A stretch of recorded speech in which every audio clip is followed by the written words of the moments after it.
돌이 말을 시작하기 전 세계는 이미 오래되었습니다. 우리가 아는 역사는 문자로 시작됩니다. 점토판에 새겨진 쐐기 문자, 파피루스에 그려진 상형 문자, 그리고 그 이후로 끝없이 이어지는 기록의 강. 하지만 그 강 너머에는 또 다른 시간이 있었습니다. 소리 없이 흐르던 시간, 이름 없이 축적되던 지식의 시간. 그것은 공백이 아니었습니다. 그것은 단지 우리가 읽을 수 없는 언어로 쓰여진 장이었을 뿐입니다. 이집트의 피라미드는 갑자기 나타났습니다. 메소포타미아의 지구라트도 마찬가지였습니다. 인더스 계곡의 정견한 도시들, 중국의 초기 재단들, 그리고 대서양 건너 메소아메리카의 거대한 돌 구조물들.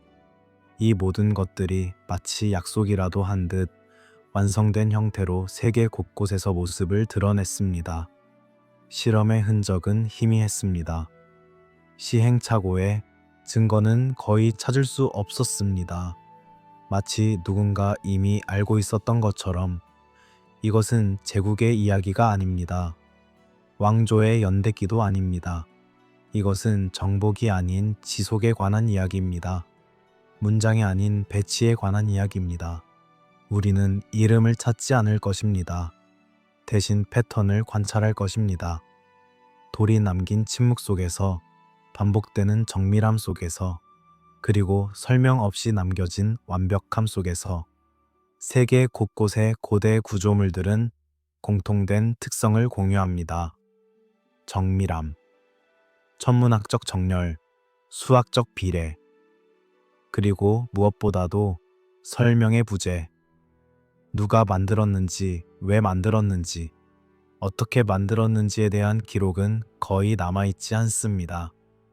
돌만이 남아 조용히 증언할 뿐입니다. 어쩌면 우리가 찾고 있는 것은 제국이 아닐지도 모릅니다. 국경선도 없고 군대도 없으며 왕의 이름조차 새겨지지 않은 무언가. 그것은 제국이라기보다는 연결이었을 것입니다. 지식의 그물망, 관찰의 축적, 세대를 거쳐 전해진 침묵의 언어. 이 세계는 갑자기 사라졌습니다. 아니, 정확히는 사라진 것처럼 보입니다. 기술은 단절되고 지식은 조각나고 정밀함은 희미해졌습니다. 하지만 무언가는 남았습니다. 신화 속에서, 의례 속에서, 그리고 무엇보다도 돌 속에서. 이 이야기는 해답을 제시하지 않습니다. 대신 질문을 따라갑니다.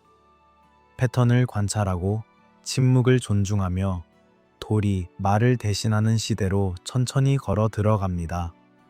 숨을 고르세요. 긴장을 풀고 눈을 감으셔도 좋습니다. 우리는 지금 시간의 문턱을 넘어 이름 없는 시대로 들어가고 있습니다. 기자 고원의 모래는 오늘도 바람에 흩날립니다. 피라미드의 그림자가 천천히 움직이며 땅 위를 훑어갑니다. 관광객들은 사진을 찍고, 학자들은 측정을 계속하며, 가이드들은 익숙한 이야기를 반복합니다. 쿠프 왕이 지었다고, 기원전 2560년경이라고, 20만 명의 노동자가 20년 동안 일했다고. 이것은 우리가 아는 이야기입니다. 하지만 돌은 다른 이야기를 속삭입니다. 대피라미드의 기반은 석회암 안반 위에 놓여 있습니다. 이 안반은 자연적인 것이 아닙니다. 아니, 자연적이기는 하지만 자연 그대로는 아닙니다. 누군가 이 거대한 안반을 깎아내고 평탄하게 만들고 수평을 맞췄습니다.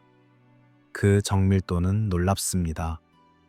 230m에 달하는 변의 길이에서 수평 오차는 2cm를 넘지 않습니다. 현대의 건축 기준으로도 인상적인 수치입니다. 하지만 왕조 시대의 이집트 문헌 어디에도 이 평탄화 작업에 대한 기록은 없습니다. 쿠프 왕의 치세에 대한 기록은 남아있지만 그가 이 기반을 만들었다는 언급은 없습니다. 오히려 그 반대입니다. 피라미드는 이미 준비된 기반 위에 세워진 것처럼 보입니다. 세 개의 대피라미드는 정확히 정렬되어 있습니다. 쿠프, 카프레, 멘카우레의 피라미드. 이들은 진북을 기준으로 정렬되어 있으며 그 오차는 4분각 이내입니다. 4분각 1도의 15분의 1, 60분의 4분의 1. 이것은 현대의 측량 장비 없이는 달성하기 어려운 정밀도입니다. 더 이상한 것은 이후의 피라미드들입니다. 고왕국 이후 중왕국과 신왕국 시대에 건설된 피라미드들은 정밀도가 떨어집니다. 돌의 크기는 작아지고 정렬은 흐트러지며 건축 기술은 퇴보합니다. 발전이 아니라 쇠퇴. 이것은 우리가 기대하는 역사의 방향과 반대입니다. 팔레르모 석판은 고왕국 이전의 왕들을 기록하고 있습니다. 선왕조 시대의 통치자들. 그들의 통치 기간은 비정상적으로 깁니다. 수백 년, 때로는 1000년을 넘는 기간. 학자들은 이것을 신화로 해석합니다. 상징적인 시간. 하지만 어쩌면 이것은 개인이 아닌 시대를 기록한 것일 수도 있습니다. 왕조가 아니라 지식의 세대를. 에드포엠 신전의 벽에는 더 오래된 이야기가 새겨져 있습니다. 신전 자체는 프톨레마이오스 시대에 건설되었지만 벽의 비문은 훨씬 더 오래된 전통을 기록하고 있습니다. 제프 테피라는 문구가 반복됩니다. 태초의 시대, 신들의 시대, 홍수 이전, 세계가 형성되던 시대. 비문은 말합니다. 신들이 기초를 놓았다고, 성스러운 측정으로 땅을 구획했다고, 그리고 그 지식을 인간에게 전했다고. 이집트인들은 스스로를 발명자로 생각하지 않았습니다.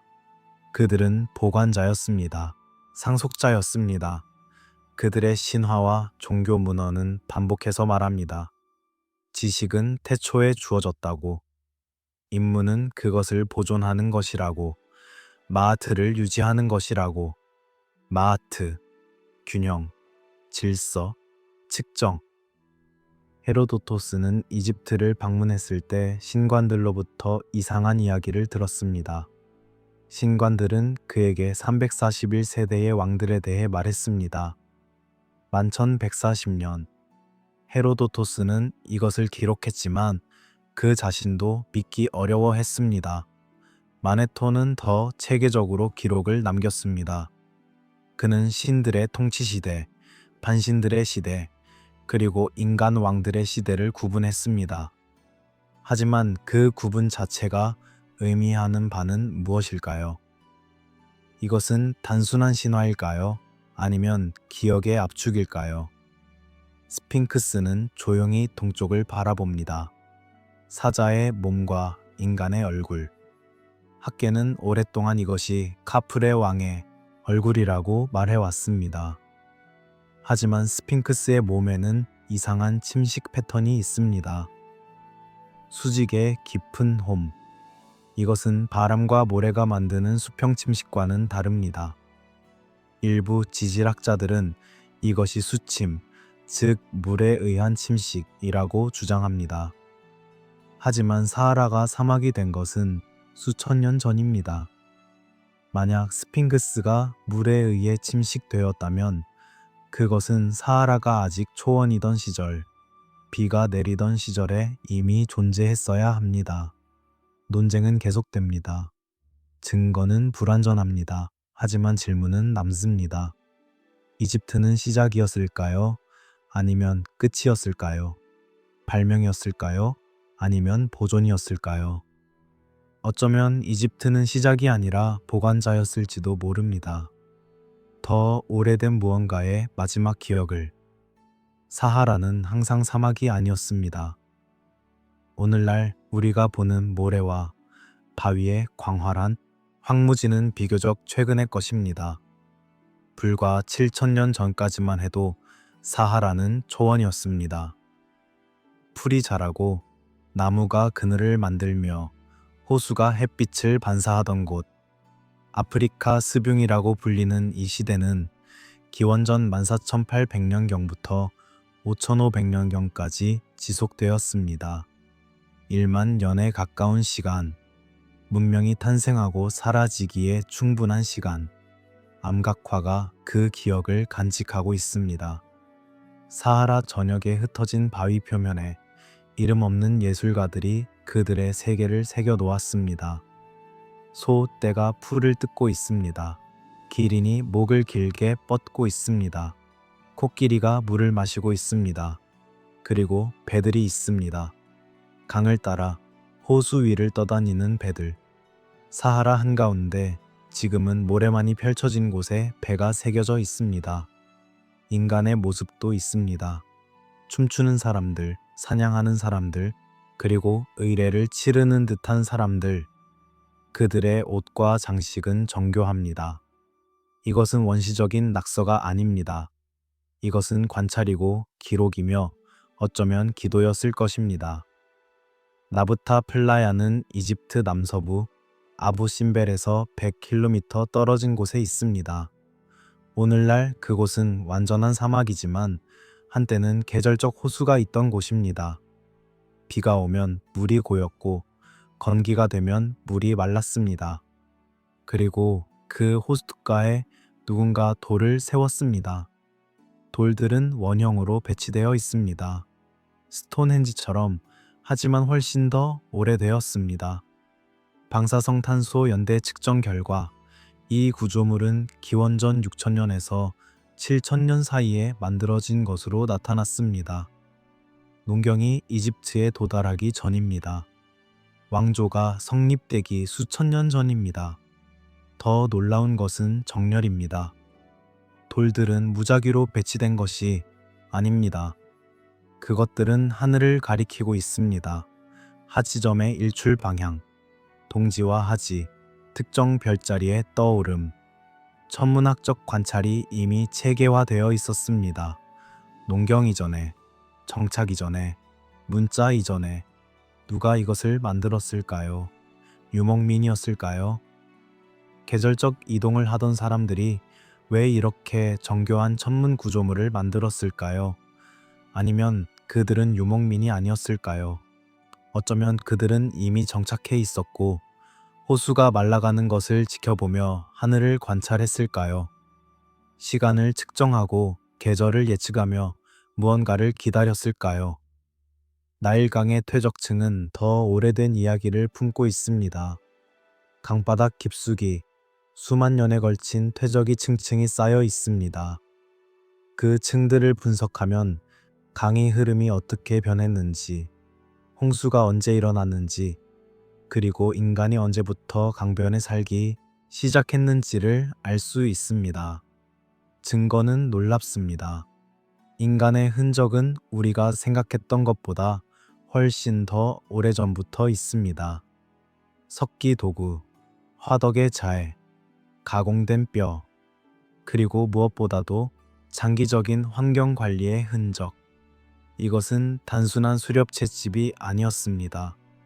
이것은 상호작용이었습니다. 환경을 이해하고 예측하며 어쩌면 조작하는 석기 기술의 발전은 직선적이지 않았습니다. 열 처리된 석기가 나타났다가 사라지고 다시 나타나고 또 사라집니다. 정교한 기술이 갑자기 등장했다가 수백 년 후 더 조잡한 기술로 대체됩니다. 이것은 진보의 서사와 맞지 않습니다. 오히려 이것은 지식의 반복적인 소실과 재발견처럼 보입니다. 배다리 문화의 무덤은 완성된 의례를 보여줍니다. 기원전 5000년경 나일강 중류 지역. 사체는 특정한 방향으로 누워 있습니다. 부장품이 함께 묻혀 있습니다. 토기, 장신구, 도구들. 이것은 즉흥적인 것이 아닙니다. 이것은 전통입니다. 이미 확립된 관습. 하지만 그 관습은 어디서 왔을까요? 누가 처음 죽은 자를 이런 방식으로 묻어야 한다고 결정했을까요? 기후는 변했습니다. 서서히, 하지만 멈출 수 없이. 비는 점점 줄어들었고 풀은 시들었으며 호수는 말랐습니다. 사람들은 이동했습니다. 어떤 이들은 남쪽으로, 어떤 이들은 동쪽으로, 그리고 많은 이들은 나일강으로. 강은 생명줄이 되었습니다. 유일한 확실한 물의 근원, 지식도 함께 이동했습니다. 하지만 모든 지식이 살아남은 것은 아닙니다. 어떤 것들은 잊혀졌고, 어떤 것들은 변형되었으며, 어떤 것들은 조각나서 흩어졌습니다. 기후 붕괴는 단지 환경의 변화가 아니었습니다. 그것은 기억의 파편화였습니다. 이집트 신화는 혼돈과 질서에 대해 반복적으로 말합니다. 눈, 태초의 물, 혼돈, 그리고 그 물에서 떠오른 최초의 언덕, 벤벤, 질서의 시작. 신들이 그 위에서 세계를 창조했습니다. 마하트를 확립했습니다. 측정과 균형을. 이것은 단순한 창조 신화일까요? 아니면 이것은 기억일까요? 홍수의 기억, 땅이 다시 드러나던 때의 기억, 그리고 혼돈 이후 질서를 다시 세워야 했던 시대의 기억. 신화는 설명이 아닐 수 있습니다. 그것은 압축된 역사일 수 있습니다. 이름 없는 시대는 공백이 아니었습니다. 그것은 기억 이전에 압축된 시간이었습니다. 관찰이 축적되고 기술이 발전하며 사회가 조직되던 시간.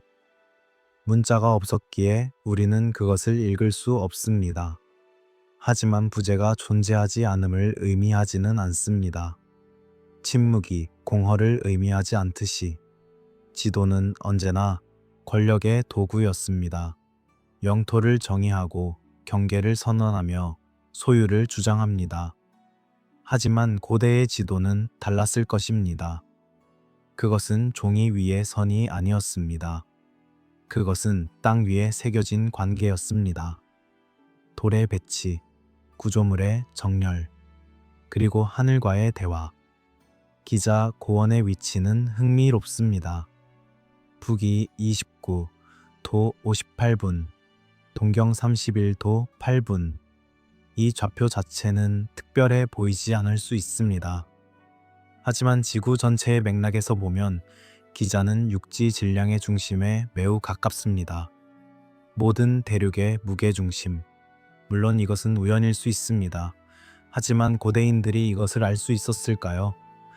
대피라미드의 경사각은 약 51도 52분입니다. 이 각도는 우연히 선택된 것이 아닙니다. 그것은 수학적으로 의미 있는 각도입니다. 피라미드의 높이와 둘레의 비율은 파이와 관련이 있습니다. 높이를 2배하면 밑면의 둘레와 거의 같습니다. 이것은 의도된 것일까요? 이집트인들이 파이를 알고 있었을까요? 공식적인 기록에는 없습니다. 하지만 돌은 그것을 보여줍니다. 더 흥미로운 것은 위도와의 관계입니다. 피라미드의 위치는 북위 30도에 가깝습니다. 정확히는 29도 58분이지만 고대의 측정 오차를 고려하면 30도를 목표로 했을 가능성이 있습니다. 왜 30도일까요? 이것은 지구를 12등분했을 때의 한 구획입니다. 12. 황도대의 수, 한 해의 달의 수, 고대 측정 체계의 기본 단위. 메소아메리카의 피라미드들도 비슷한 패턴을 보입니다. 터티우아칸의 태양의 피라미드. 그 기저의 둘레는 기자 대피라미드의 절반에 가깝습니다. 경사각은 다르지만 비율은 유사합니다. 높이와 밑면의 관계. 이것은 우연일까요? 두 문명 사이에는 대서양이 가로놓여 있습니다. 공식적인 접촉의 증거는 없습니다. 하지만 수학은 보편적입니다. 측정 단위를 살펴보면 더욱 흥미로워집니다. 이집트의 큐빗은 약 52cm입니다. 인더스 계곡의 단위는 약 34cm입니다. 지중해의 고대 피트는 약 30cm입니다. 이 단위들은 서로 관련이 있습니다. 정확한 배수 관계는 아니지만 비율은 간단합니다. 3대 2, 2대 1. 마치 공통의 기원에서 파생된 것처럼. 하지만 공통의 기원이 있었다면 그것은 무엇이었을까요? 인간의 신체일까요? 팔의 길이, 발의 크기, 아니면 더 근본적인 무언가일까요? 지구 자체의 측정, 자오선의 길이를 기준으로 한 단위. 이집트인들이 지구의 크기를 알고 있었다는 증거는 없습니다. 하지만 알지 못했다는 증거도 없습니다. 세계 지도가 존재하지 않았던 시대에 방향 감각은 탁월했습니다. 고대의 건축가들은 진북을 정확히 찾아냈습니다. 별을 관찰하고 그림자를 측정하며 지평선을 추적했습니다. 나침반 없이, 위성 없이, 단지 하늘과 시간만으로. 터티우아칸의 도시 전체는 북에서 15도 30분 동쪽으로 기울어져 있습니다. 이것은 실수가 아닙니다. 도시 전체가 이 방향으로 정렬되어 있습니다. 거리, 건물, 피라미드 모두. 왜일까요? 어떤 학자들은 이것이 특정한 날, 특정한 별의 떠오름을 가리킨다고 말합니다. 다른 이들은 지형적 이유를 제시합니다. 하지만 확실한 것은 없습니다. 중국의 초기 재단들도 방위에 집착했습니다. 사방을 향한 4개의 문, 정확한 남북축, 천원지방, 하늘은 둥글고 땅은 네모나다. 이것은 우주론이었지만 동시에 측량학이었습니다. 세계를 정렬하는 방법, 혼돈을 질서로 바꾸는 방법. 세차운동은 천천히 하늘을 바꿉니다. 지구의 자전축이 26,000년을 주기로 원을 그리며 춘분점이 황도대를 따라 이동합니다. 고대인들이 이것을 알고 있었을까요? 명시적인 기록은 드뭅니다. 하지만 신화는 말합니다. 시대의 변화에 대해, 세계 시대에 대해, 신들의 교체에 대해. 어쩌면 이것은 세차운동의 기억일 수 있습니다. 하늘이 바뀌는 것을 관찰한 기억. 피리레이스 지도는 16세기에 그려졌습니다. 오스만 제국의 제독이 만든 세계 지도. 하지만 그는 그 지도를 처음부터 그린 것이 아니라고 말했습니다. 그는 더 오래된 지도들을 참조했다고. 고대 그리스와 로마의 지도, 그리고 더 오래된 출처의 지도. 그 지도에는 남극 대륙이 나타나 있습니다. 얼음으로 덮이기 전의 해안선이. 이것은 논쟁의 대상입니다. 일부는 우연의 일치라고 말하고 다른 이들은 고대의 탐험을 시사한다고 주장합니다. 증거는 불완전합니다. 하지만 질문은 남습니다. 지도는 복사됩니다. 세대를 거쳐 손에서 손으로. 원본이 소실되어도 복사본은 남습니다. 어쩌면 우리가 보는 것은 복사본의 복사본의 복사본일 수 있습니다. 기억의 메아리. 고대의 지도는 소유가 아니라 관계를 기록했을 것입니다. 장소들 사이의 거리, 별들 사이의 각도, 강과 산의 배치, 그리고 무엇보다도 우리가 어디에 있는지, 하늘 아래, 땅 위에, 끝없는 시간의 흐름 속에서. 그들은 이름을 남기지 않았습니다. 피라미드의 내부에도, 신전의 벽에도, 거석의 표면에도. 건축가의 이름은 없습니다. 장인의 서명도 없습니다.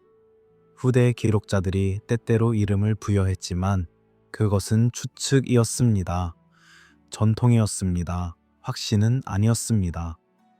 기자의 대피라미드는 230만 개 이상의 돌로 이루어져 있습니다. 각 돌의 평균 무게는 2.5톤, 어떤 것은 50톤이 넘습니다. 그 돌들은 채석장에서 잘려나와 나일강을 따라 운반되고 고원으로 끌어올려져 정확한 위치에 배치되었습니다. 오차는 밀리미터 단위입니다. 현대의 기술자들도 이것을 재현하기 어려워합니다. 물론 가능하기는 합니다. 현대의 기계와 측량 장비가 있다면. 하지만 고대에는 없었습니다. 구리, 끌과 돌망치, 나무 썰매와 밧줄, 그리고 무엇보다도 정확한 계획, 돌 자체가 문제입니다. 석회암은 상대적으로 부드럽습니다. 구리 도구로도 자를 수 있습니다. 시간이 걸리지만 가능합니다. 하지만 내부 방의 화강감은 다릅니다. 화강감은 단단합니다. 구리보다 훨씬 단단합니다. 구리끌은 화강감에 거의 흠집을 낼 수 없습니다. 그렇다면 어떻게 화강감을 정밀하게 가공했을까요? 왕의 방의 화강감 상자는 내부가 완벽하게 직각입니다. 표면은 매끄럽습니다. 코너는 정확합니다. 이것은 어떻게 만들어졌을까요? 모래와 물로 연마했다고 말합니다. 하지만 그것으로 이런 정밀도를 달성하려면 엄청난 시간이 필요합니다. 그리고 무엇보다도 평평함을 유지하려면 정확한 측정이 필요합니다. 매 단계마다 세계 곳곳에서 비슷한 기술이 나타납니다. 안데스의 쿠스코, 잉카의 돌벽, 다각형의 돌들이 모르타르 없이 완벽하게 맞물려 있습니다. 돌과 돌 사이에 칼날조차 들어갈 수 없습니다. 각 돌은 독특한 형태입니다. 어떻게 이것을 계획했을까요? 어떻게 각 돌이 이웃한 돌과 완벽히 맞도록 깎아냈을까요? 일본의 고대 석축도 마찬가지입니다. 불규칙한 형태의 거대한 돌들이 정확히 맞물려 있습니다. 이집트의 초기 신전들도, 레바논의 바알베크도 공통점은 정밀함입니다. 그리고 설명의 부재. 바알베크의 기단은 로마 신전 아래에 있습니다. 하지만 그것은 로마 시대 이전의 것입니다. 돌의 크기가 다릅니다. 로마인들은 대규모 건축으로 유명하지만 바알베크의 기단에 사용된 돌만큼 큰 것은 드뭅니다. 어떤 돌은 1000톤이 넘습니다. 어떻게 움직였을까요? 어떻게 들어올렸을까요? 어떻게 그렇게 정확하게 배치했을까요? 몰타의 거석 신전들은 기원전 3500년경에 건설되었습니다. 피라미드보다 더 오래되었습니다. 스톤헨지보다도. 그 신전들은 정교합니다. 돌은 매끄럽게 다듬어져 있고 구조는 복잡하며 장식은 섬세합니다. 그리고 갑자기 사라집니다. 문화는 단절되고 기술은 소실되며 후대의 건축물은 훨씬 더 조잡합니다. 이것은 반복되는 패턴입니다. 점진적 발전이 아니라 정점 이후의 쇠퇴. 최초의 것이 가장 훌륭하고 이후의 것들은 그것을 모방하지만 능가하지 못합니다. 왜일까요? 지식이 소실되었기 때문일까요? 아니면 최초의 것들이 실제로는 최초가 아니었기 때문일까요? 이름이 없다는 것은 무엇을 의미할까요? 현대의 관점에서 건축은 영광입니다. 건축가는 기념됩니다. 건물에는 이름이 새겨집니다. 하지만 고대에는 달랐을 수 있습니다. 어쩌면 건축은 개인의 영광이 아니라 집단의 의무였을 것입니다. 이름은 중요하지 않았습니다. 중요한 것은 지속이었습니다. 기억이었습니다. 마하트였습니다.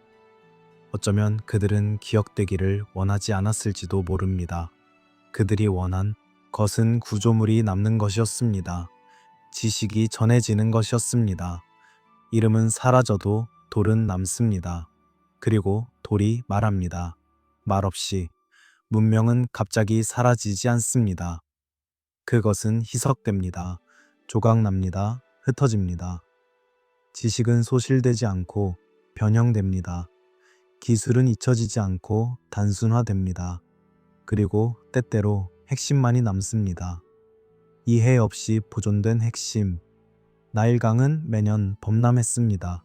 예측 가능하게 아케트, 페레트, 셰무, 범람, 바라, 수학, 3계절, 4계절이 아니라 강이 시간을 정의했습니다. 하지만 범람은 경계를 지웠습니다. 밭의 구획, 땅의 소유, 물이 빠진 후 모든 것을 다시 측정해야 했습니다. 이것이 측량을 요구했습니다. 기하학을.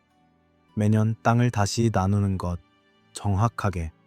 공정하게. 이것은 단순한 실용적 필요가 아니었습니다.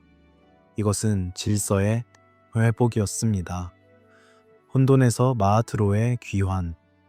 이집트의 달력은 왕조 초기부터 완성되어 있었습니다. 365일, 12달, 각 달은 30일, 그리고 5날의 에바 고메나이 추가일. 이것은 관찰의 산물입니다. 시리우스의 떠오름을 추적하고 계절을 기록하며 년을 축적한. 하지만 완성된 달력이 갑자기 나타났습니다. 실험 단계의 증거는 드뭅니다. 불완전한 달력, 수정된 달력의 흔적이 거의 없습니다. 마치 누군가 이미 알고 있었던 것처럼, 아니면 오랜 시간에 걸쳐 개발된 달력이 한순간에 채택된 것처럼. 기술과 지식 사이에는 간극이 있습니다. 이집트인들은 파이를 사용했지만 파이에 대한 이론적 이해는 기록하지 않았습니다. 그들은 정확한 직각을 만들었지만 피타고라스의 정리는 후대의 그리스에서 정식화되었습니다. 그들은 천문학적 정렬을 달성했지만 천체역학은 설명하지 않았습니다. 이것은 실용적 지식이었습니다. 이론이 아니라 습관, 설명이 아니라 절차, 작동하는 것을 유지하는 것. 왜 작동하는지는 중요하지 않았습니다. 다른 문명들도 비슷한 패턴을 보입니다. 인더스 계곡의 도시들은 정교한 배수 시스템을 갖추고 있었습니다.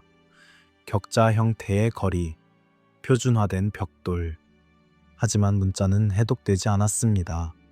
우리는 그들이 무엇을 썼는지 모릅니다. 어쩌면 그들은 별로 쓰지 않았을 수도 있습니다. 지식은 행동으로 전승되었을 것입니다. 메소포타미아는 기록을 남겼습니다. 수많은 점토판. 하지만 초기의 기록은 대부분 행정적입니다. 곡물의 양, 토지의 측정, 세금의 계산. 지식의 이론적 기초는 나중에 나타납니다. 먼저 실천이 있었고 나중에 설명이 따라왔습니다. 메소아메리카도 마찬가지입니다. 마야의 달력은 놀랍도록 정확했습니다. 금성의 주기를 추적하고 일식을 예측했습니다. 하지만 그들이 그것을 어떻게 발전시켰는지, 초기 단계가 어땠는지는 불분명합니다. 완성된 체계가 갑자기 나타납니다. 지식은 붕괴 후에도 살아남습니다. 하지만 변형됩니다. 실용적 측량은 신성한 기하학이 됩니다. 천문 관측은 점성술이 됩니다. 의뢰가 기술을 보존합니다. 이해는 희미해지지만 절차는 유지됩니다. 마하트는 단순한 윤리적 개념이 아니었습니다. 그것은 균형이었습니다. 측정이었습니다. 올바른 비율, 올바른 정렬, 올바른 시간. 이것은 추상적인 것이 아니라 구체적이었습니다. 측량할 수 있는 것, 확인할 수 있는 것. 전통의 힘은 이해에 있지 않습니다. 그것은 반복에 있습니다. 매년 같은 의뢰를 치르고 같은 측정을 하며 같은 방식으로 짓는 것. 왜 그렇게 하는지 모를 수도 있습니다. 하지만 그것이 조상들이 하던 방식이라면, 그것이 항상 작동했다면 계속 그렇게 합니다. 이집트의 안정성이 보존을 가능하게 했습니다. 사막이 보호막이 되었고 나일이 생명선이 되었으며 파라오가 연속성을 보장했습니다. 변화는 느렸습니다. 전통은 강했습니다. 그래서 고왕국의 지식이 준광국까지, 신왕국까지, 심지어 프톨레마이오스 시대까지 이어질 수 있었습니다. 다른 곳에서는 붕괴가 더 완전했습니다. 인더스 문명은 사라졌습니다. 도시는 버려졌고 문자는 잊혀졌으며 기술은 소실되었습니다. 무엇이 남았을까요? 어쩌면 신화 속에서, 어쩌면 후대 문명의 무의식적 습관 속에서 지식은 설명보다 습관으로 더 잘 살아남습니다. 설명은 언어를 요구합니다. 언어는 변합니다. 하지만 손의 움직임, 돌의 배치, 의례의 순서, 이것들은 말없이 전해집니다. 세대를 거쳐 이해 없이도. 전환기는 진보처럼 보이지 않습니다. 그것은 정지에 가깝습니다. 느린 변화, 긴 침묵, 무언가 끝나고 무언가 시작되기 전의 시간. 해수면이 상승했습니다. 빙하기가 끝나며 얼음이 녹았고 물이 차올랐습니다. 100m 이상 해안선이 내륙으로 밀려왔습니다. 천천히 하지만 멈출 수 없이 세기를 거쳐 사람들은 이동했습니다. 해안에 살던 공동체들은 더 높은 곳으로 올라가거나 내륙으로 들어가야 했습니다. 정착지는 포기되었습니다. 항구는 수몰되었습니다. 무역로는 단절되었습니다. 인구는 분산되었습니다. 밀집된 공동체에서 흩어진 집단으로 지식도 함께 분산되었습니다. 한때는 공유되던 것이 이제는 조각났습니다. 어떤 집단은 특정 기술을 유지했고 다른 집단은 다른 것을 유지했습니다. 전체를 아는 사람은 없었습니다. 네트워크의 붕괴는 지식의 불균등한 생존을 초래합니다. 고립된 공동체는 스스로의 자원에만 의존해야 합니다. 교역이 없으면 특정 재료는 구할 수 없습니다. 교류가 없으면 특정 기술은 전파되지 않습니다. 각 공동체는 제한된 지식으로 적응해야 합니다. 이집트는 운이 좋았습니다. 나일강이 생명선이었기 때문입니다. 해수면이 상승해도 강은 여전히 흘렀습니다. 사람들은 강변으로 집중했습니다. 인구 밀도가 높아졌고 그것이 지식의 집중도 가져왔습니다. 많은 사람이 같은 공간에 있으면 지식은 더 쉽게 유지되고 전승됩니다. 신화는 시간을 압축합니다. 수백 년의 변화가 하나의 이야기가 됩니다. 홍수가 왔고 세계가 변했으며 영웅이 살아남았습니다. 세부 사항은 사라지지만 핵심은 남습니다. 큰 물이 있었다는 것, 이전과 이후가 다르다는 것. 문자가 등장했을 때 그것은 시작을 기록한 것이 아니었습니다. 그것은 재시작을 기록한 것이었습니다. 왕조의 확립, 신전의 건설, 정복의 기념. 하지만 그 이전은 그것은 이미 과거였습니다. 기억의 저편이었습니다. 돌만이 침묵을 넘어 남았습니다. 나무는 썩었고 종이는 부서졌으며 점토판은 깨졌습니다. 하지만 돌은 견뎠습니다. 무게와 단단함으로. 그래서 우리가 보는 고대는 돌의 고대입니다. 돌로 지어진 것만이 보입니다. 나머지는 사라졌습니다. 재사용된 구조물은 시간의 경계를 흐립니다. 로마인들은 이집트 신전의 돌을 재사용했습니다. 중세 건축가들은 로마 건물의 기둥을 가져다 썼습니다. 이집트인들도 더 오래된 구조물에 돌을 재사용했을 가능성이 있습니다. 어느 것이 원래의 것일까요? 어느 것이 후대의 추가일까요? 경계는 명확하지 않습니다. 발명자를 찾는 질문은 한계가 있습니다. 누가 처음 바퀴를 만들었을까요? 누가 처음 불을 사용했을까요? 이것은 답할 수 없는 질문입니다. 발명은 점진적입니다. 많은 사람이 조금씩 기여하고 시간이 지나며 완성됩니다. 최초의 순간은 없습니다. 단지 긴 과정이 있을 뿐입니다. 생존은 혁신보다 지리에 좌우됩니다. 비옥한 땅, 안정적인 물의 공급, 방어 가능한 경계. 이것들이 문명을 가능하게 합니다. 훌륭한 아이디어도 나쁜 환경에서는 실패합니다. 평범한 아이디어도 좋은 환경에서는 성공합니다. 안정성이 보존을 가능하게 합니다. 전쟁이 적고 기후가 안정적이며 자원이 충분하면 사람들은 과거를 유지할 여유가 있습니다. 신전을 재건하고 의례를 지속하며 전통을 존중합니다. 하지만 혼란 속에서는 생존이 우선입니다. 과거는 버려집니다. 침묵은 사라짐이 아닙니다. 그것은 보이지 않음입니다. 기록이 없다고 해서 아무 일도 없었던 것은 아닙니다. 단지 우리가 볼 수 없을 뿐입니다. 들을 수 없을 뿐입니다. 문자 이전의 시간은 여전히 시간이었습니다. 사람들이 살고 일하고 생각하고 만들던 시간. 바다는 많은 것을 숨겼습니다. 빙하기의 마지막 약 12,000년 전부터 6,000년 전까지 해수면은 120m 이상 상승했습니다. 천천히 하지만 가차없이 세기마다 몇 미터씩 한 세대의 시간 안에는 거의 알아차릴 수 없을 정도로. 하지만 몇 세대가 지나면 해안선은 완전히 변했습니다. 초기 인류는 해안을 따라 살았습니다. 바다는 자원의 보고였습니다. 물고기, 조개, 해초.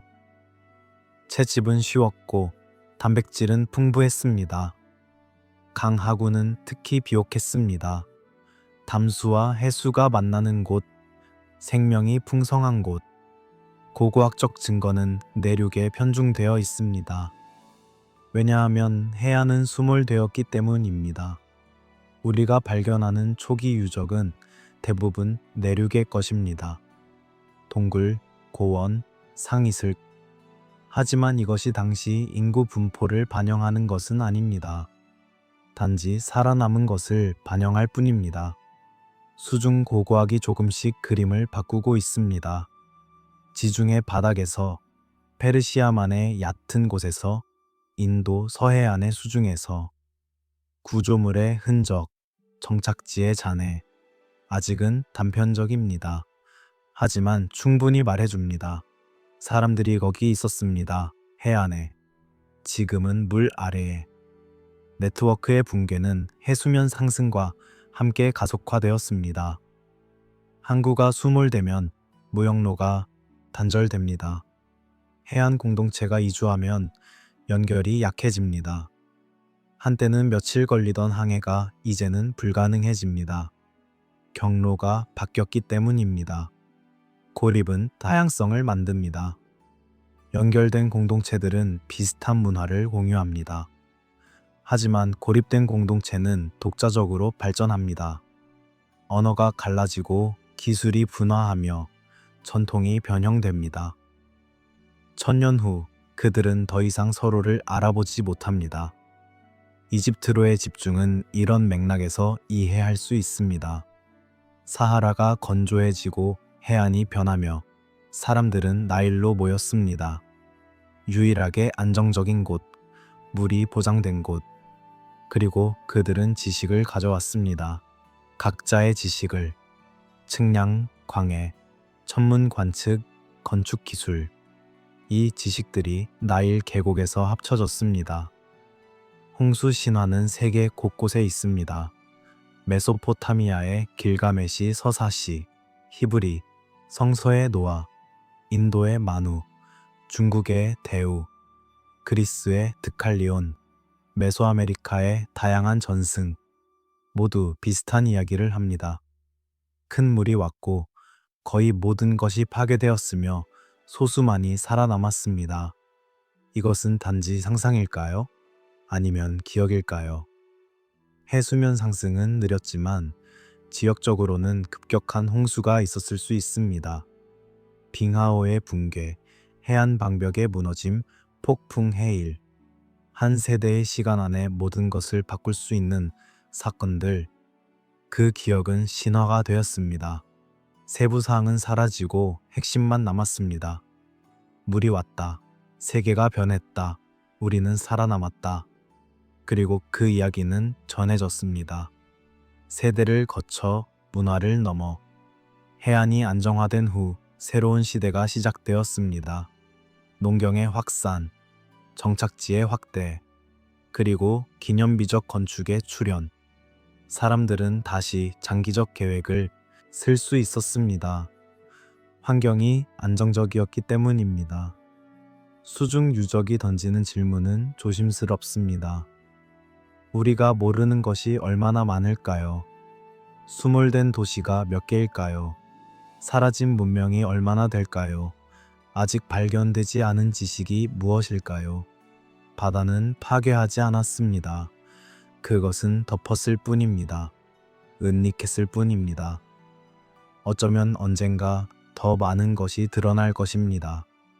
기술이 발전하고 탐사가 계속되며 바다가 조금씩 비밀을 내놓을 때 문명은 끝나지 않았습니다. 그것은 가라앉았을 뿐입니다. 물 아래로, 시간 아래로, 기억 아래로.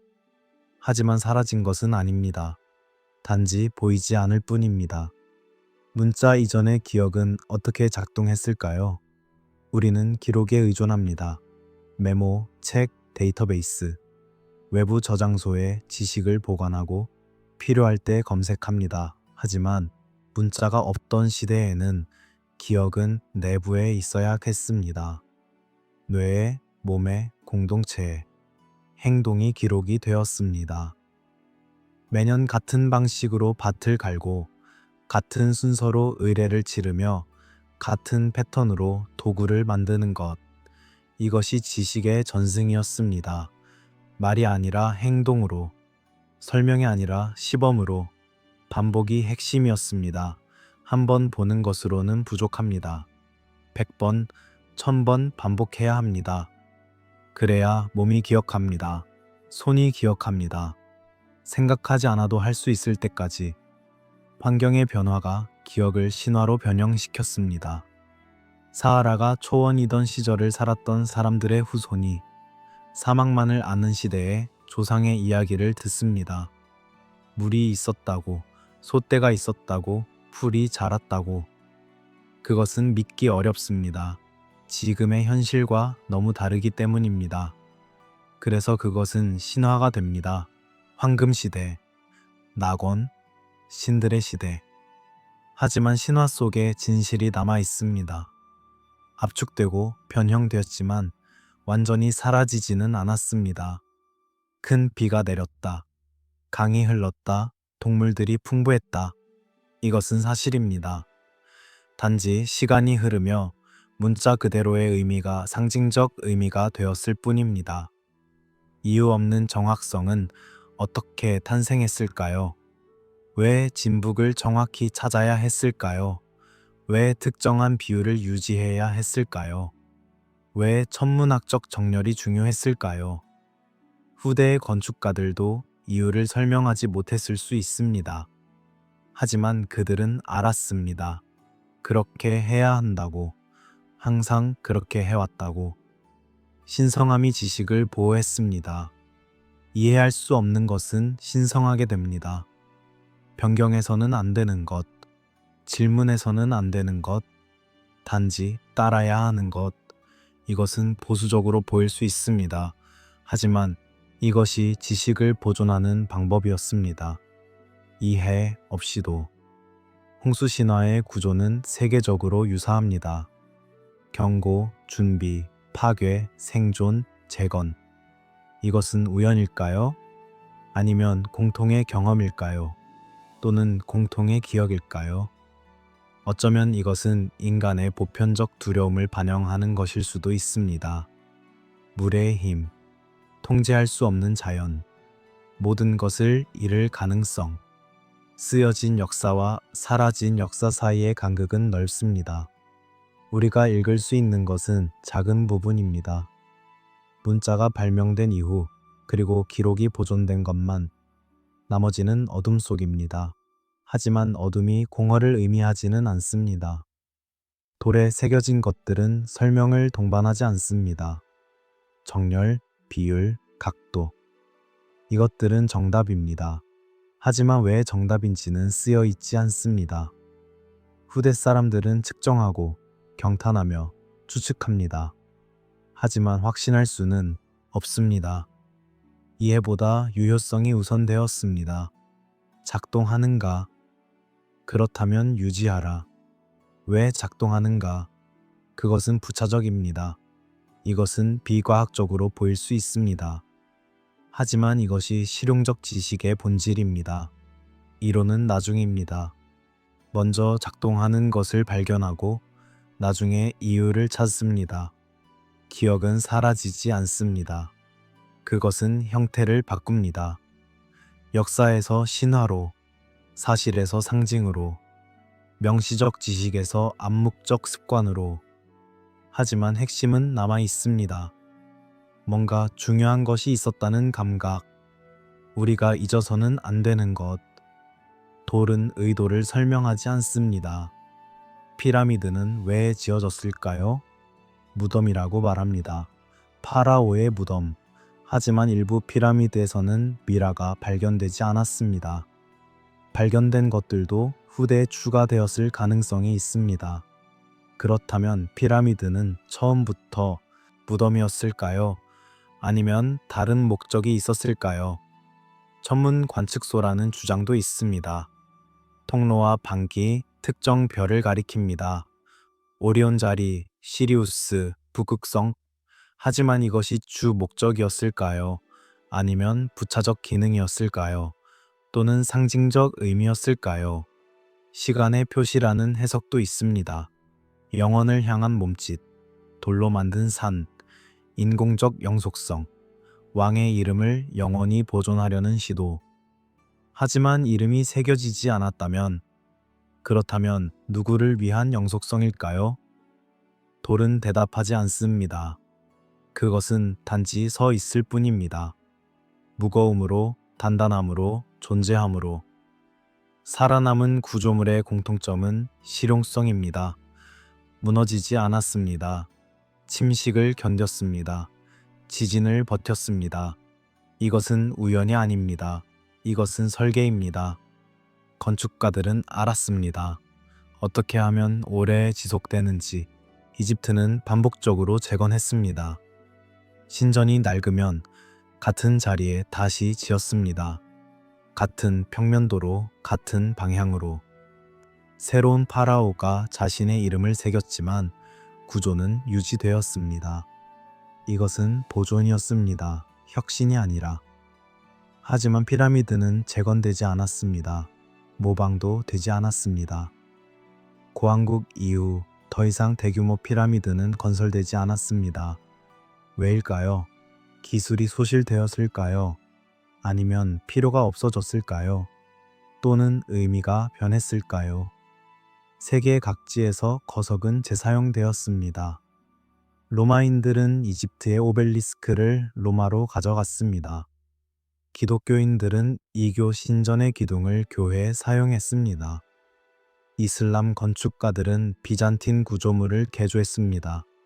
돌은 비쌌기 때문입니다. 이미 채석되고 가공된 돌은 귀했습니다. 하지만 재사용되지 않은 것들도 있습니다. 너무 크거나, 너무 신성하거나, 너무 멀리 있거나, 이것들은 그대로 남았습니다. 그리고 그것들이 우리가 보는 것입니다.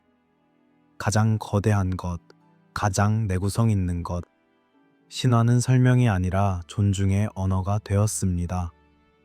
신들이 지었다고 말하는 것은 우리가 이해하지 못한다는 것을 인정하는 것입니다. 동시에 그것의 중요성을 강조하는 것입니다. 인간의 작품이 아니라 신성한 작품이라고. 오래된 것은 권위를 가졌습니다. 새로운 것보다 오래된 것이 더 진실하다고 여겨졌습니다. 조상이 알았던 것, 태초부터 있었던 것, 이것이 마땅히 따라야 할 것이었습니다. 혁신은 의심스러운 것이었고 전통은 안전한 것이었습니다. 잊혀진 세계 제국이라는 개념을 재정의해야 할지도 모릅니다. 그것은 제국이 아니었을 것입니다. 황제도, 군대도, 행정부도 없었을 것입니다. 대신 그것은 연결이었을 것입니다. 지식의 네트워크, 관찰의 공동체, 세대를 거쳐 축적된 이해. 제국은 정복으로 확장됩니다. 하지만 지식은 공유로 확장됩니다. 여행하는 장인, 이주하는 사제, 교역하는 상인. 그들이 아이디어를 운반했습니다. 기술을 전파했습니다. 그리고 그것이 적응되고 변형되며 각 지역에 맞게 조정되었습니다. 그래서 유사성과 차이가 공존합니다. 피라미드는 이집트와 메소아메리카에 있지만 세부 사항은 다릅니다. 거석 건축은 세계 곳곳에 있지만 스타일은 다양합니다. 공통의 기원이 아니라 공통의 원리. 인간이 비슷한 문제에 직면했을 때 비슷한 해결책을 찾는 것, 혹은 어쩌면 오래전 한때는 더 긴밀하게 연결되어 있었을 것입니다. 해수면 상승 이전, 사하라가 초원이었을 때, 이동과 교류가 더 쉬웠을 때, 그때 지식이 공유되었고 나중에 각 지역이 고립되며 독자적으로 발전했을 것입니다. 우리는 확신할 수 없습니다. 증거는 조각나 있고 시간은 많은 것을 지웠으며 해석은 여러 가지입니다. 하지만 패턴은 있습니다. 정밀함, 천문학적 관심, 장기적 계획, 그리고 무엇보다도 시간을 넘어서려는 의지, 잠이 가까워집니다. 이야기는 여기서 멈춥니다.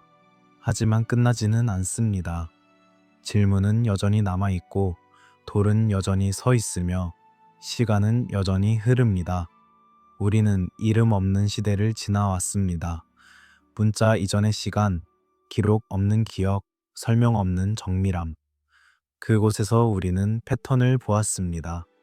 세계 곳곳에서 반복되는 지식의 흔적, 갑자기 나타나는 완성된 기술, 그리고 그것이 점차 희미해지는 모습.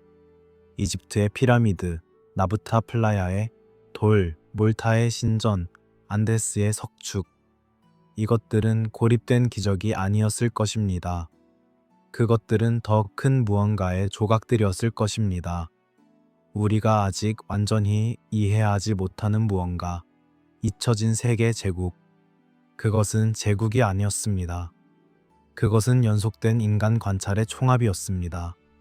세대를 거쳐 축적된 지혜, 하늘을 보고 땅을 측정하며 돌을 쌓던 사람들의 노력.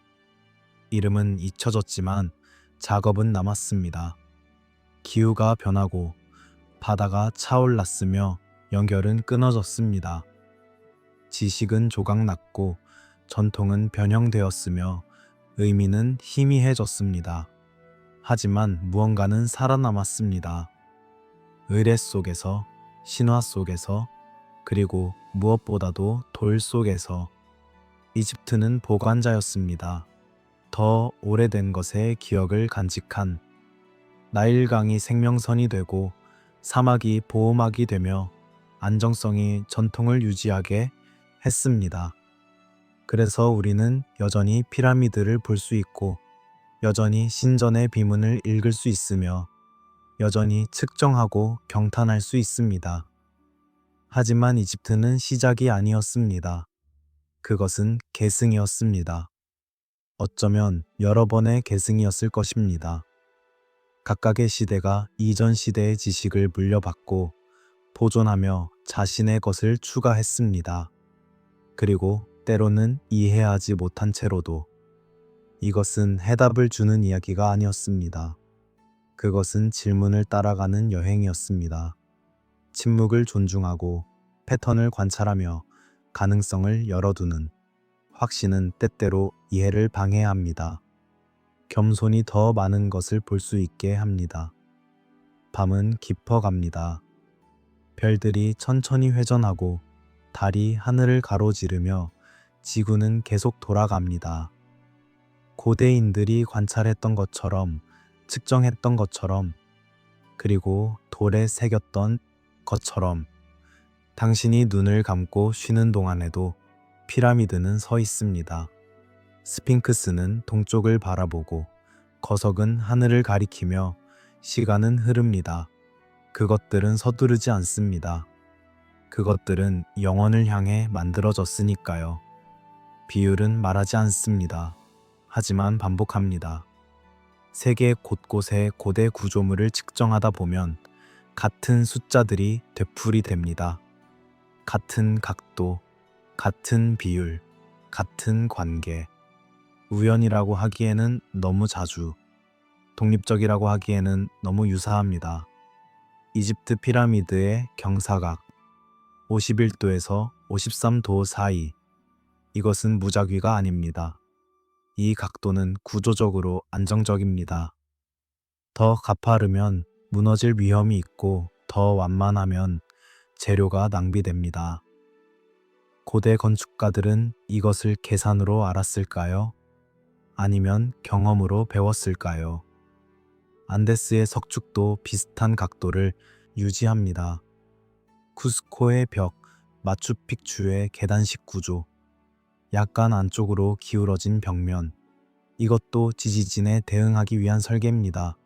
흔들릴 때 무너지지 않도록. 계산이 아니라 시행착오였을 것입니다. 수백 년에 걸친. 메소아메리카의 피라미드도 같은 논리를 따릅니다. 터티우아칸, 치첸이트사, 우악사틀란 모두 계단식이고 모두 특정한 각도를 유지합니다. 장식은 다르지만 뼈대는 비슷합니다. 왜냐하면 작동하는 각도는 제한적이기 때문입니다.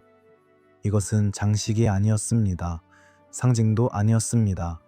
이것은 필연이었습니다.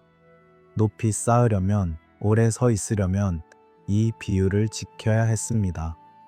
그리고 한번 발견된 비율은 버려지지 않았습니다. 그것은 전통이 되었습니다. 기록 없이도 비율은 유지되었습니다. 장인은 스승에게 배웁니다. 말로가 아니라 눈으로, 손으로. 이만큼 기울여라. 이 정도 두께로. 숫자가 아니라 감각으로. 몸이 기억하는 각도. 장인 사회에서 지식은 이렇게 전승되었습니다. 아버지가 아들에게, 스승이 제자에게. 설명은 최소한이었습니다. 왜 이렇게 해야 하는가? 라는 질문은 드물었습니다. 중요한 것은 어떻게 였습니다. 정확히 어떻게. 매번 똑같이. 왜 이러한 비율은 살아남았고 이유는 사라졌을까요? 비율은 결과로 확인됩니다. 벽이 서 있으면 비율이 옳은 것입니다. 무너지면 틀린 것입니다. 단순합니다. 즉각적입니다. 하지만 이유는 다릅니다. 이유는 보이지 않습니다. 힘의 분산, 중력의 작용, 재료의 특성. 이것들은 눈에 보이지 않습니다. 설명하려면 언어가 필요하고 개념이 필요하며 이론이 필요합니다. 하지만 짓는 데는 필요하지 않습니다. 잘못된 비율은 즉시 처벌됩니다.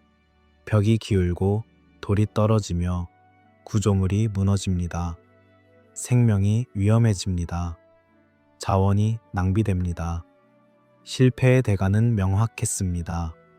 그래서 검증된 비율은 신성해졌습니다. 이해하지 않아도 지켜야 하는 규칙이라는 감각이 형성되었습니다. 할아버지가 이렇게 했고 그의 할아버지도 이렇게 했습니다. 그들의 건물은 아직도 서 있습니다. 그렇다면 우리도 이렇게 해야 합니다. 변경할 이유가 없습니다. 위험을 감수할 필요가 없습니다.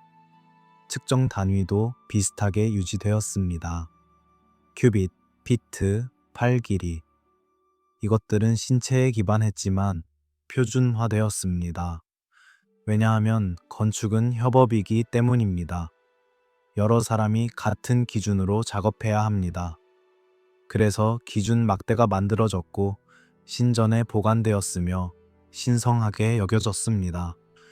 비율이 언어보다 오래 살아남는 이유는 간단합니다. 언어는 변합니다. 단어는 의미를 잃고 문법은 진화하며 방언이 갈라집니다. 천년 후 같은 언어를 쓰던 사람들도 서로를 이해하지 못합니다. 하지만 비율은 변하지 않습니다. 52도 각도는 1000년 전이나 지금이나 같습니다. 1대 1.6의 비율도 마찬가지입니다. 수학은 보편적입니다. 중력은 변하지 않습니다. 그래서 작동하는 비율도 변할 필요가 없습니다. 돌을 만지는 손은 말보다 더 정확한 기억을 가지고 있었을 것입니다. 얼마나 무거운지, 어떻게 균형을 잡는지, 어디에 힘을 주어야 하는지, 이것은 몸의 지식입니다. 근육의 기억, 1000번, 10,000번 반복하며 새겨진. 그래서 문명이 붕괴해도 문자가 잊혀져도 비율은 남습니다. 벽을 쌓는 사람은 여전히 알고 있습니다. 얼마나 기울여야 하는지, 왜 그런지는 모를 수 있습니다. 하지만 어떻게 하는지는 압니다. 그것으로 충분합니다. 비율은 리듬처럼 느껴집니다. 한 돌, 두 돌, 세 돌, 한 층, 두 층, 세 층. 반복되는 패턴, 변주 없는 선율, 단조롭지만 안정적인, 예측 가능하지만 신뢰할 수 있는. 고대 건축가가 설계도를 그렸을 때 그들은 아마도 숫자를 쓰지 않았을 것입니다. 대신 선을 그었습니다. 비율을 표시했습니다. 이것 다에 저것, 이만큼 대 저만큼. 눈으로 보고 손으로 느낄 수 있는. 비율은 침묵 속에서 전해집니다. 설명 없이, 변명 없이, 단지 있는 그대로. 그리고 그것은 충분했습니다. 수천 년 동안. 바다는 기억하지 않습니다. 파도는 흔적을 지우고 해류는 끊임없이 움직이며 물은 기록을 남기지 않습니다. 그래서 고대의 항해는 가장 잊혀지기 쉬운 지식이었습니다. 배는 썩고 항구는 수몰되며 항로는 사라집니다. 하지만 사람들은 항해했습니다. 문자 이전에, 지도 이전에. 어떻게 가능했을까요? 별이 있었습니다. 밤하늘의 지도. 북극성은 북쪽을 가리키고 오리온은 계절을 알려주며 은하수는 동서를 나눕니다. 고대 항해자는 별을 읽었습니다. 책처럼 매일 밤 같은 페이지를 펼치며. 태양도 있었습니다. 동쪽에서 떠오르고 서쪽으로 집니다. 하지만 계절에 따라 위치가 바뀝니다. 여름에는 더 북쪽에서, 겨울에는 더 남쪽에서. 이것을 아는 것이 위도를 아는 것이었습니다. 정확하지는 않지만 대략적으로 바람이 있었습니다. 계절풍. 여름에는 이쪽에서, 겨울에는 저쪽에서. 인도양의 항해자들은 이것에 의존했습니다. 바람을 따라가면 인도에 도착하고 바람을 거슬러 오면 아프리카로 돌아옵니다. 시계처럼 규칙적입니다. 파도도 있었습니다. 파도의 패턴은 땅의 위치를 알려줍니다. 섬 근처에서는 파도가 굴절되고 얕은 곳에서는 높아지며 해류가 만나는 곳에서는 교차합니다. 폴리네시아 항해자들은 이것을 느꼈습니다. 배의 흔들림으로. 새가 있었습니다. 육지에서 사는 새들은 멀리 나가지 않습니다. 새를 보면 땅이 가깝다는 것을 압니다. 어느 방향에서 새가 날아오는지 관찰하면 땅의 방향을 알 수 있습니다. 노아의 방주 이야기는 이것을 기억하고 있습니다. 하지만 이 모든 것은 경험입니다. 한 번의 항해로는 배울 수 없습니다. 수십 번, 수백 번 같은 항로를 오가며 축적되는 지식. 그리고 그것은 말로 전해집니다. 아버지에서 아들에게, 선장에서 선원에게. 해수면 상승 이전, 해안은 더 넓었습니다. 지금은 물 아래인 곳들이 평야였고 강 하구였으며 항구였습니다. 그곳을 중심으로 네트워크가 형성되었을 것입니다. 정착지들이 연결되고 교역이 이루어지며 지식이 공유되었습니다. 그러다 물이 차올랐습니다. 천천히, 하지만 멈추지 않고. 한 세대에는 몇 미터, 눈에 띄지 않을 정도로. 하지만 10세대가 지나면 해안선은 완전히 변합니다. 익숙한 랜드마크가 사라지고 항구가 물에 잠기며 항로가 끊깁니다. 항해자들이 남기지 못한 것은 기록이 아니었습니다. 그것은 지속 가능한 경로였습니다. 할아버지가 항해하던 항구는 이제 수중에 있습니다. 아버지가 알던 해안선은 더 이상 존재하지 않습니다. 새로운 항로를 찾아야 합니다. 하지만 오래된 지식은 쓸모 없어집니다. 네트워크는 취약했습니다. 한 항구가 사라지면 그곳을 경유하던 모든 항로가 영향을 받습니다. 재화의 흐름이 끊기고 정보의 교환이 줄어들며 공동체는 고립됩니다. 고립은 다양화를 가져옵니다. 더 이상 서로에게 배울 수 없으니까요. 하지만 방향 감각은 남았습니다. 별을 읽는 법, 바람을 느끼는 법, 파도를 해석하는 법. 이것들은 어디서든 작동합니다. 해안선이 바뀌어도 하늘은 그대로입니다. 그래서 항해 지식의 핵심은 살아남을 수 있었습니다. 피리 레이스 지도를 다시 생각해 봅니다. 16세기에 그려졌지만 더 오래된 출처를 참조했다고 합니다. 그 출처는 무엇이었을까요? 어쩌면 그것은 항해자의 지도였을 것입니다. 해안선을 따라 항구에서 항구로 손으로 그려진 그런 지도는 정확하지 않았을 것입니다. 축척도 일정하지 않고 방향도 왜곡되었을 것입니다. 하지만 그것은 중요하지 않습니다. 항해자에게 필요한 것은 정확성이 아니라 관계입니다. 이 항구에서 저 항구까지 며칠 걸리는가, 어느 방향으로 가야 하는가, 복사된 기억. 이것이 고대 지도의 본질일 것입니다. 누군가 항해하고 기억하고 그렸습니다. 다른 누군가 그것을 보고 자신의 경험을 추가하며 다시 그렸습니다. 세대를 거쳐 원본은 사라졌지만 복사본은 계속됩니다. 오류도 함께 복사됩니다. 한 항해자의 착각이 지도에 들어가고 다음 복사자도 그것을 옮겨 그립니다. 그래서 고대 지도에는 이상한 왜곡이 있습니다. 존재하지 않는 섬, 과장된 거리. 하지만 전체적인 패턴은 남아 있습니다. 항해 지식이 신화가 되기도 했습니다. 폴리네시아의 마우이, 그리스의 오디시스, 수메르의 길가메시 모두 항해자입니다. 그들의 이야기는 실제 항로의 기억일 수 있습니다. 상징화되고 신화화되었지만 근간에는 바다의 경험이 있습니다. 신들도 항해자였습니다. 이집트의 라는 매일 하늘에 배를 타고 여행합니다. 북유럽의 신들은 물을 건넙니다. 이것은 우연이 아닙니다. 항해는 신성한 행위였습니다. 위험했고 신비로웠으며 생존에 필수적이었습니다. 바다를 건넌 이들이 남긴 것은 장소가 아니었습니다. 그것은 관측법이었습니다. 이 별을 따라가라. 이 계절에 출발하라. 이 징조를 조심하라. 구체적인 것이 아니라 원칙, 응용 가능한 지식. 길은 사라졌습니다.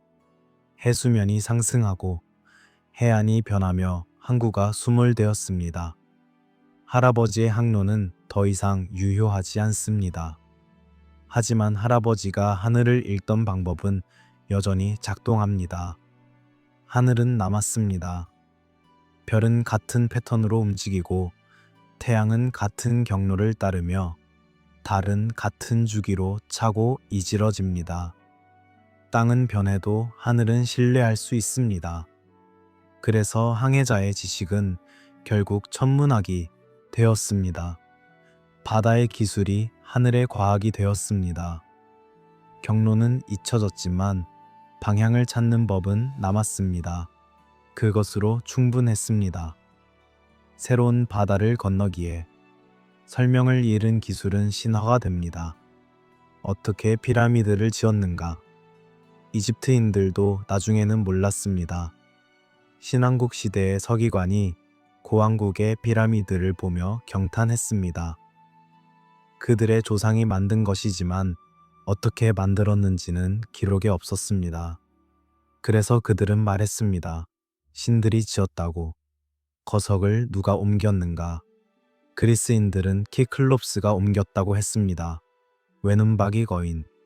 보통 인간으로는 불가능한 일이니까. 북유럽 전설은 거인족을 말했습니다. 영국의 민담은 멀린의 마법을 이야기했습니다. 스톤헨지는 마법사가 아일랜드에서 날려왔다고. 이것은 거짓말이 아니었습니다. 이것은 해석이었습니다. 이해할 수 없는 것을 설명하려는 시도. 불가능해 보이는 것은 초자연적이어야 합니다. 신이거나 거인이거나 마법이거나. 실용 지식이 신성화되는 과정은 점진적입니다. 처음에는 장인의 기술입니다. 아버지가 아들에게 가르칩니다. 이렇게 해라. 저렇게 하지 마라. 왜 그런지는 설명하지 않을 수도 있습니다. 중요한 것은 방법입니다. 하지만 시간이 지나면서 맥락이 사라집니다. 왜 이 각도로 잘라야 하는지, 왜 이 순서로 싸야 하는지, 이유는 잊혀지고 방법만 남습니다. 그리고 방법이 신성해집니다. 조상들이 이렇게 했다. 우리도 이렇게 해야 한다. 변경이 금지됩니다. 누군가 더 좋은 방법이 있지 않을까 라고 물으면 답은 안 된다입니다. 조상의 방식은 신성합니다. 변경하면 무언가 잘못될 것입니다.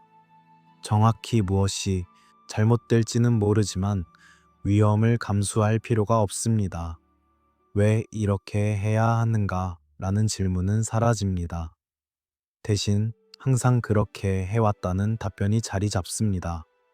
이것은 권위의 언어입니다. 전통의 언어, 질문을 차단하는 언어. 하지만 이것은 나쁜 것만은 아니었습니다. 이것이 지식을 보호했습니다.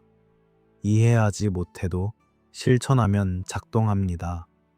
벽은 서고 지붕은 버티며 구조물은 오래 갑니다. 이유를 몰라도 결과는 확실합니다. 신화를 다시 생각해 봅니다. 그것은 거짓이 아니라 압축입니다. 복잡한 과정을 단순한 이야기로 수백 명의 노동자, 수십 년의 작업, 정교한 계획. 이 모든 것을 어떻게 기억할까요? 신들이 지었다. 이것으로 충분합니다. 세계의 창조 신화를 보십시오. 혼돈에서 질서로, 어둠에서 빛으로, 물에서 땅으로. 이것은 우주의 탄생일 수도 있지만 건축의 과정이기도 합니다. 원재료에서 완성품으로, 무질서한 재료를 질서 있는 구조로. 대홍수 신화도 마찬가지입니다. 모든 것이 파괴되고 소수만 살아남으며 세계를 다시 시작합니다. 이것은 기후 붕괴의 기억일 수 있습니다. 해수면 상승, 정착지의 수몰, 생존자의 이주. 세부 사항은 사라졌지만 핵심은 남았습니다. 공통 구조가 있습니다. 경고, 준비, 파괴, 생존, 재건. 노아, 우트나피쉬팀, 마누, 드칼리온. 이름은 다르지만 구조는 같습니다. 왜일까요? 같은 경험의 기억이기 때문일까요? 아니면 인간의 보편적 두려움을 반영하기 때문일까요? 기술 실패는 곧 질서의 붕괴였습니다. 벽이 무너지면 사람이 죽습니다. 댐이 터지면 마을이 휩쓸립니다. 다리가 끊어지면 연결이 단절됩니다. 기술은 생존의 문제였습니다. 신성한 것이었습니다. 그래서 기술자는 존경받았습니다. 이집트의 이모테프는 건축가였지만 신격화되었습니다. 그리스의 다이달로스는 장인이었지만 전설이 되었습니다. 그들의 지식은 평범한 것이 아니었습니다. 그것은 신의 선물이었습니다. 신화는 지식을 보호하는 장치였습니다. 신성한 것은 함부로 다루지 않습니다. 전통은 존중됩니다. 그리고 존중받는 것은 보존됩니다. 이해하지 못해도 따르는 것으로 충분합니다. 설명이 사라진 자리에 남은 것은 존중과 두려움이었습니다. 조상은 위대했습니다. 그들이 할 수 있었던 것을 우리는 할 수 없습니다. 그렇다면 그들은 신의 도움을 받았을 것입니다. 아니면 그들 자체가 신에 가까웠을 것입니다. 신화를 믿기 시작한 것이 아닙니다. 지키기 위해 필요했던 것입니다. 신성한 것은 변경하지 않습니다. 조상의 방식은 의문을 제기하지 않습니다. 이것이 기술을 보존하는 방법이었습니다. 완벽하지는 않지만 작동했습니다. 시간이 흐르면서 신화와 역사의 경계가 흐려집니다. 실제 사건이 신화가 되고 신화가 역사처럼 받아들여집니다. 진실과 상징이 섞입니다. 하지만 핵심은 남아 있습니다. 무언가 중요한 일이 있었다. 우리는 그것을 기억해야 한다. 그래서 신화는 소중합니다. 그것은 거짓이 아니라 압축된 진실입니다. 이해하기 어려운 형태로 보존된 지식. 언젠가 누군가 해독할 수 있기를. 그때까지 이야기는 계속됩니다. 시간은 항상 같은 속도로 흐르지 않습니다. 시계는 그렇게 말하지만 경험은 다릅니다. 어린 시절의 여름은 끝이 없었고 어른이 되어서의 1년은 눈 깜짝할 사이입니다. 시간은 객관적이지 않습니다. 그것은 주관적입니다. 문화적입니다. 그리고 고대에는 그것은 완전히 다른 무언가였습니다. 현대인은 빠른 시간에 살고 있습니다. 초 단위로 측정하고 분 단위로 계획하며 시간 단위로 일합니다. 하루는 짧고 일주일은 빠르며 1년은 순식간입니다. 우리는 마감에 쫓기고 효율을 추구하며 시간을 절약하려 합니다. 시간은 자원입니다. 낭비해서는 안 되는. 하지만 고대는 달랐습니다. 시계가 없었습니다. 분이 없었습니다. 마감이 없었습니다. 시간은 해와 달의 움직임으로 측정되었고 계절의 변화로 느껴졌으며 세대의 교체로 경험되었습니다. 하루는 해가 뜨고 질 때까지였고 한 해는 씨앗이 뿌려지고 수확될 때까지였으며 한 세대는 아이가 태어나 늙을 때까지였습니다. 긴 시간이 있었습니다. 서두를 필요가 없는 시간. 피라미드를 짓는데 20년이 걸린다면 그것은 문제가 아니었습니다. 한 세대의 일생이었습니다. 신전을 완성하는데 100년이 걸린다면 그것도 괜찮았습니다. 할아버지가 시작하고 손자가 완성하는 것이었습니다. 시간은 직선이 아니라 원이었습니다. 계절은 돌아오고 해는 다시 뜨며 강은 매년 범람합니다. 반복, 순환, 영원한 교환. 무언가 끝나면 그것은 다시 시작됩니다. 죽음 이후에는 재생이 있고 겨울 이후에는 봄이 있으며 파괴 이후에는 재건이 있습니다. 이집트인들의 시간 감각을 생각해 봅니다. 그들에게 과거는 지나간 것이 아니었습니다. 그것은 지속되는 것이었습니다. 조상은 죽지 않았습니다. 그들은 다른 형태로 존재했습니다. 신전에서, 무덤에서, 의례 속에서. 과거와 현재는 분리되지 않았습니다. 그것들은 함께 흘렀습니다. 팔레르모 석판의 이상한 숫자들로 돌아갑니다. 선왕조 시대의 통치자들, 수백 년, 때로는 1000년을 넘는 통치기간. 학자들은 이것을 신화로 해석합니다. 불가능한 숫자니까요. 인간은 그렇게 오래 살 수 없으니까요. 하지만 어쩌면 우리가 잘못 읽고 있는 것일 수도 있습니다. 어쩌면 이것은 개인의 통치가 아니었을 것입니다. 왕조의 지속이었을 것입니다. 지식체계의 연속이었을 것입니다. 한 사람이 800년을 통치한 것이 아니라 한 전통이 800년 동안 유지되었다는 것. 고대 기록자들은 개인과 제도를 구분하지 않았을 수 있습니다. 왕의 이름은 직책의 이름이기도 했습니다. 호루스, 오시리스, 라. 이것들은 개인의 이름이기도 하지만 역할의 이름이기도 했습니다. 누가 왕좌에 앉든 그는 호루스였습니다. 개인은 바뀌지만 역할은 지속됩니다.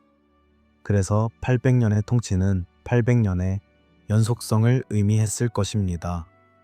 같은 원칙이 유지되었다는 것, 같은 지식이 전해졌다는 것, 같은 마트가 보존되었다는 것, 개인이 아니라 체계의 시간, 수메르의 왕명록도 비슷합니다. 홍수 이전의 왕들은 수만 년을 통치했다고 기록되어 있습니다. 36,000년, 43,200년. 이것을 문자 그대로 받아들일 수는 없습니다. 하지만 무시할 수도 없습니다. 어쩌면 이것은 다른 종류의 시간을 기록한 것일 수 있습니다. 달의 주기로 센 시간, 계절의 반복으로 센 시간, 또는 상징적 시간. 중요한 것은 정확한 숫자가 아니라 크기였을 것입니다. 매우 오래 전을 표현하는 방법. 기억할 수 없을 만큼 오래된. 중국의 전설적 황제들도 있습니다. 삼환고제. 그들은 수천 년 또는 수만 년 동안 통치했다고 전해집니다. 불을 발견하고 농경을 시작하며 문자를 발명했다고. 이것은 개인의 업적이 아니었을 것입니다. 그것은 시대의 압축이었을 것입니다. 긴 발전 과정을 하나의 이름으로 귀속시킨 것. 시간의 깊이에 대한 감각이 있었습니다. 세계는 오래되었다는 감각. 우리보다 먼저 많은 것이 있었다는 감각. 그리고 우리가 하는 일은 그 연속 속에 있다는 감각. 새로운 것을 만드는 것이 아니라 오래된 것을 유지하는 것. 이것이 혁신을 억제했을까요? 어쩌면 그럴 수도 있습니다. 하지만 동시에 안정성을 제공했습니다. 모든 세대가 바퀴를 다시 발명할 필요는 없었습니다. 조상이 발견한 것을 받아들이고 조금씩 개선하며 다음 세대에 전하는 것으로 충분했습니다. 천문학적 시간도 있었습니다. 별의 움직임은 인간의 일생을 넘어섭니다. 북극성은 천천히 이동합니다. 지금 우리의 북극성은 폴라리스입니다. 하지만 기원전 3000년경에는 투반이었습니다. 2000년 후에는 다른 별이 될 것입니다. 세차 운동. 지구의 자전축이 26,000년을 주기로 원을 그립니다. 이것은 너무 느려서 한 세대는 알아차리지 못합니다. 하지만 수백 년, 수천 년의 관찰이 축적되면 패턴이 보입니다. 하늘이 변하고 있다는 것을. 고대인들이 이것을 알았을까요? 명시적인 기록은 드뭅니다. 하지만 신화는 말합니다. 세계 시대에 대해 황금시대, 은시대, 청동시대, 철시대. 각 시대마다 다른 신이 지배하고 다른 규칙이 적용되며 다른 별이 중요합니다. 이것은 세차운동의 기억일 수 있습니다. 춘분점이 이동하며 각 시대마다 다른 별자리가 춘분에 떠오릅니다. 지금은 물고기 자리 시대의 끝이고 물평자리 시대가 시작되고 있습니다. 2000년 전에는 양자리였고 그 전에는 황소자리였습니다. 황소 숭배, 이집트, 메소포타미아, 크레타, 인더스 계곡. 황소는 힘과 다산의 상징이었습니다. 하지만 어쩌면 그것은 천문학적 이유도 있었을 것입니다. 춘분점이 황소 자리에 있던 시대. 기원전 4000년에서 2000년경. 농경 문명이 꽃피던 시기. 양의 시대가 오면서 황소는 물러났습니다. 양이 새로운 상징이 되었습니다. 유대교의 희생양, 기독교의 하느님의 어린 양.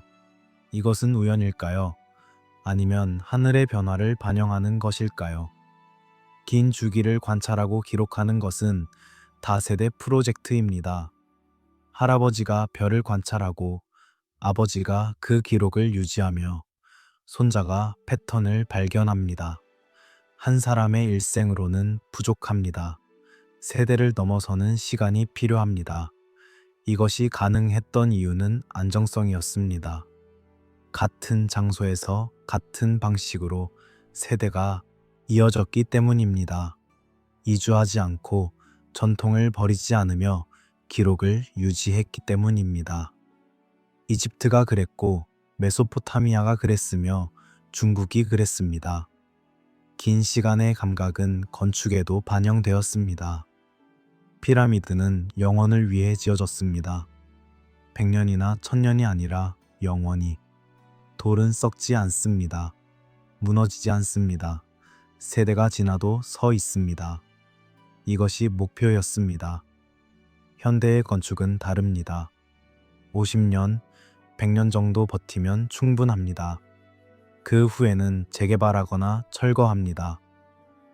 효율성이 중요하고 비용이 문제이며 유행이 변합니다. 영원을 생각하지 않습니다. 하지만 고대는 영원을 생각했습니다. 아니, 정확히는 영원을 당연하게 여겼습니다. 세계는 계속될 것입니다. 태양은 계속 떠오르고 나일은 계속 범람하며 별은 계속 돌 것입니다.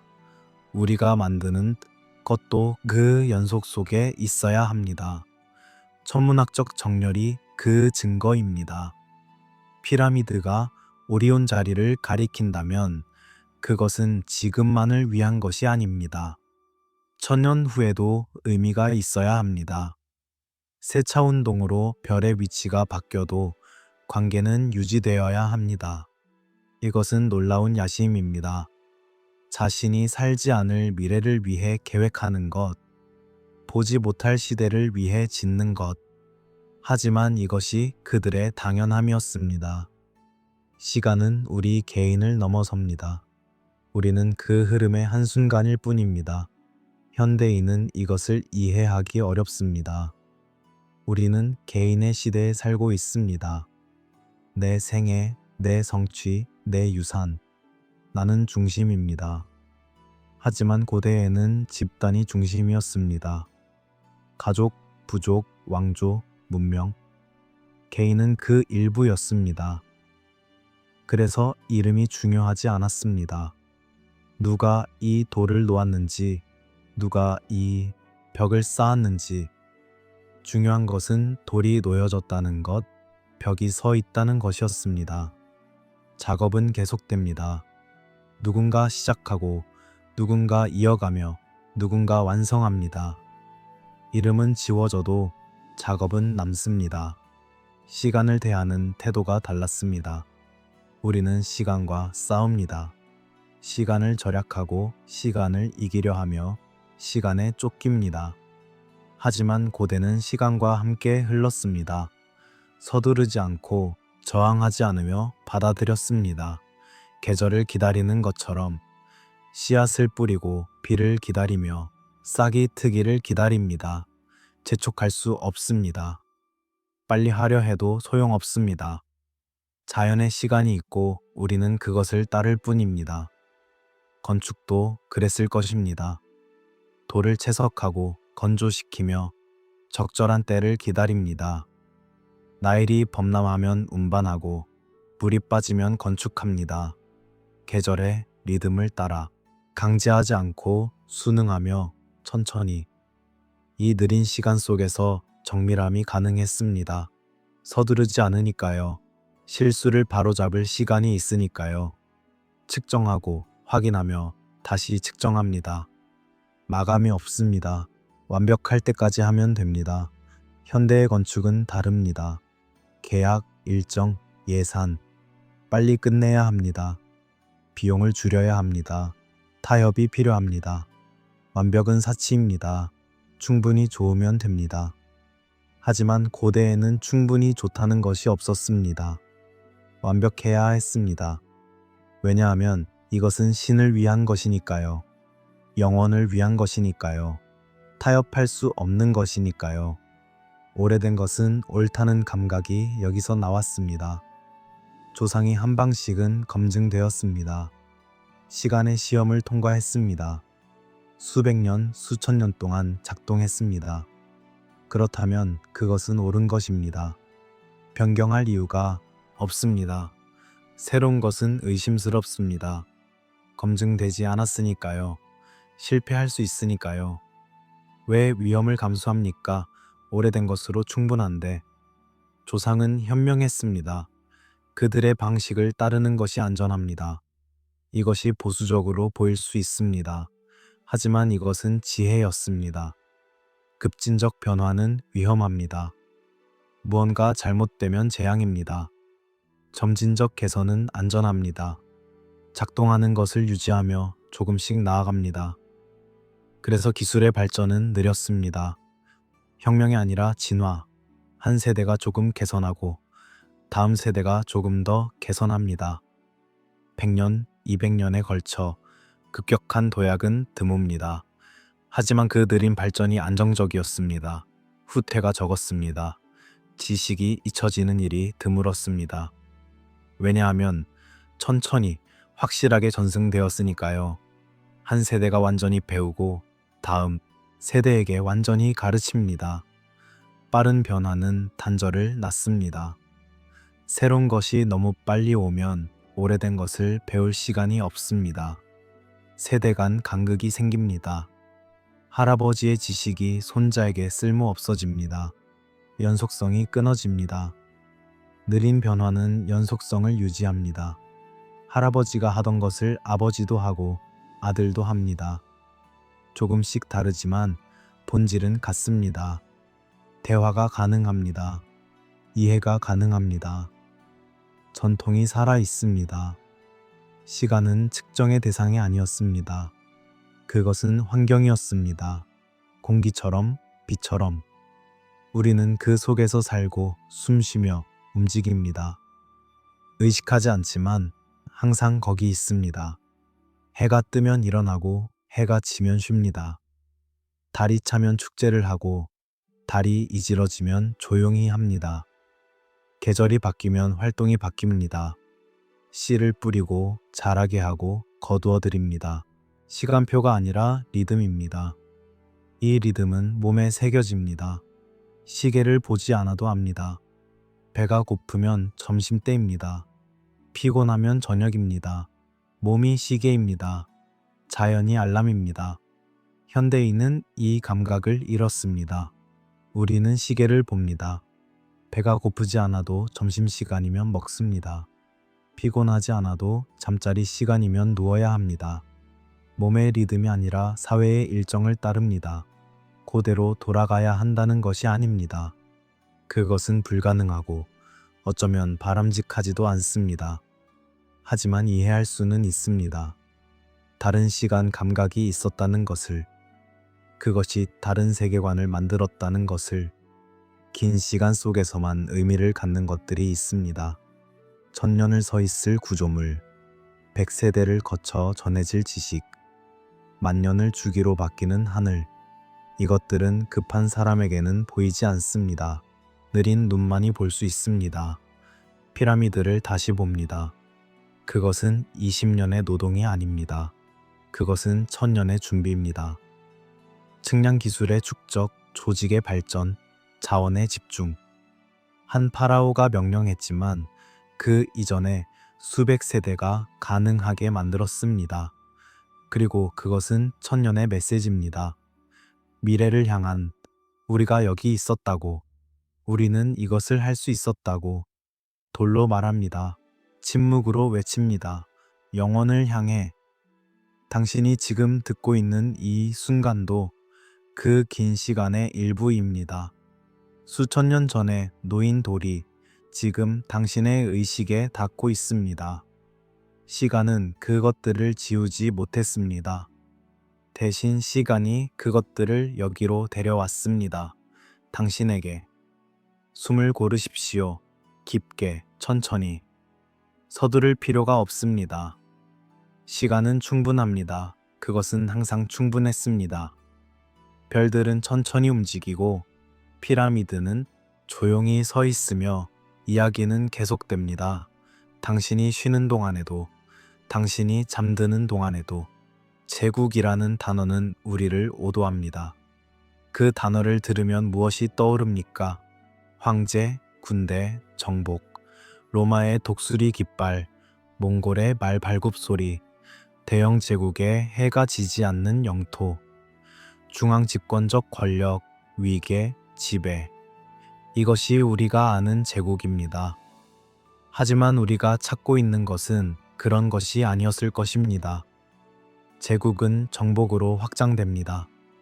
군대가 국경을 넘고 저항을 진압하며 속주를 흡수합니다.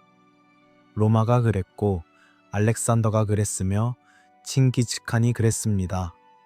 팽창, 지배, 통제, 중앙에서 변방으로. 하지만 지식은 다르게 확산됩니다. 강제로 밀어붙이지 않습니다. 그것은 스며듭니다.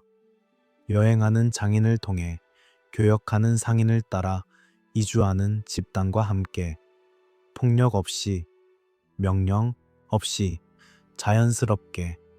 어쩌면 이것이 그 잊혀진 세계의 본질이었을지도 모릅니다. 제국이 아니라 네트워크, 중앙이 없는 연결, 황제 없는 질서, 강제하지 않고도 공유되는 지식, 같은 측정 단위를 생각해 보십시오. 이집트, 메소포타미아, 인더스 계곡, 서로 다른 문명, 서로 다른 언어, 서로 다른 신들. 하지만 비슷한 큐빗, 비슷한 비율, 비슷한 원칙. 왜일까요? 정복으로 강제되었을까요? 증거가 없습니다. 전쟁의 흔적이 없습니다. 대규모 파괴의 층이 없습니다. 한 문화가 다른 문화를 군사적으로 지배했다는 기록이 없습니다. 초기 시대에는? 그렇다면 어떻게? 교류입니다. 장인이 여행합니다. 한 지역에서 기술을 배우고 다른 지역으로 이동하며 그 기술을 적용합니다. 변형시킵니다. 현지 재료에 맞게, 현지 조건에 맞게. 하지만 핵심 원칙은 유지됩니다. 상인도 지식을 운반합니다. 물건만 거래하는 것이 아닙니다. 아이디어도 거래합니다. 이야기도 나눕니다. 저쪽에서는 이렇게 한다더라. 저 방식이 더 효율적이라더라. 그리고 듣는 사람은 시도해 봅니다. 작동하면 채택합니다. 사제도 이동합니다. 순례, 교환, 학습. 신전은 지식의 저장소였습니다. 천문 관측, 수학, 건축 기술. 한 신전의 사제가 다른 신전을 방문하면 지식이 교환됩니다. 경쟁이 아니라 협력으로.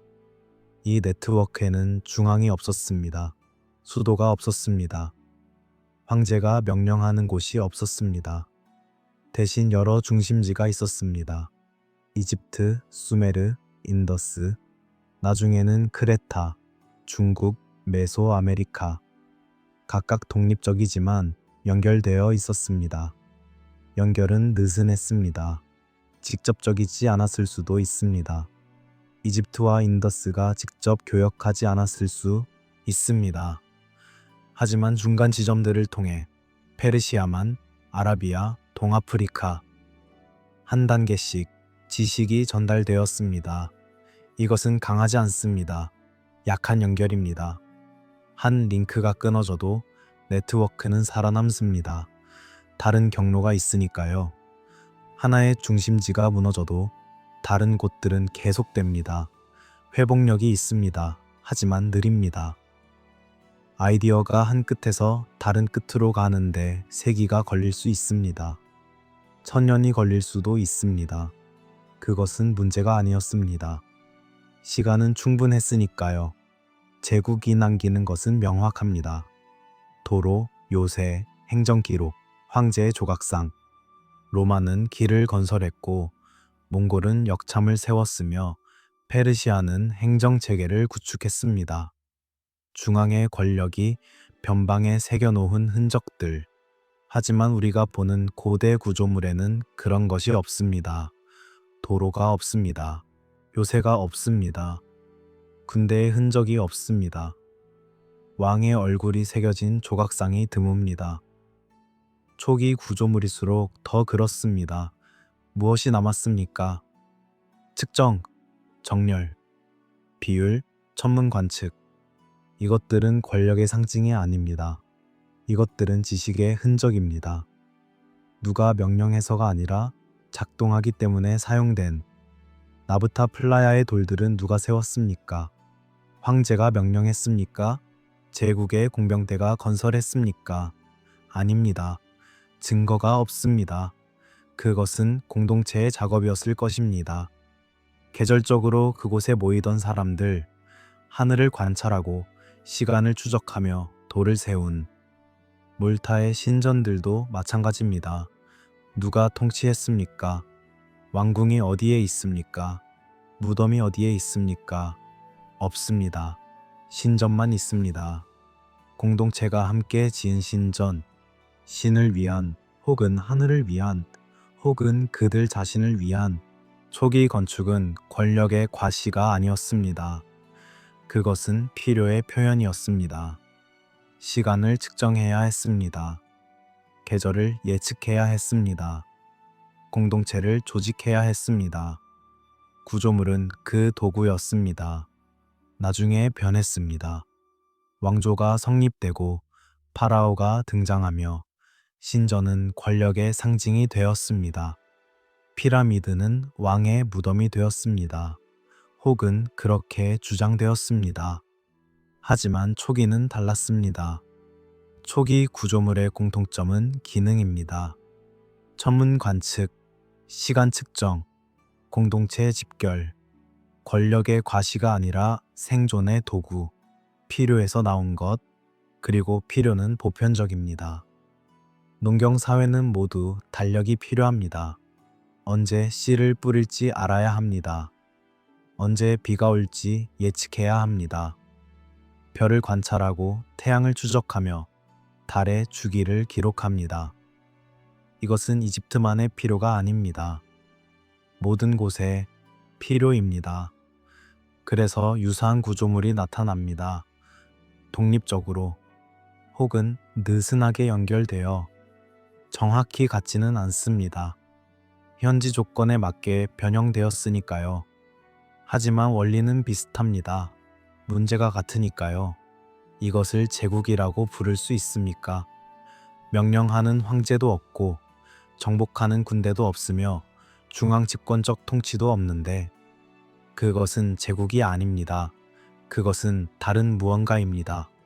공동의 언어라고 할 수 있을까요? 하지만 말하는 언어가 아닙니다.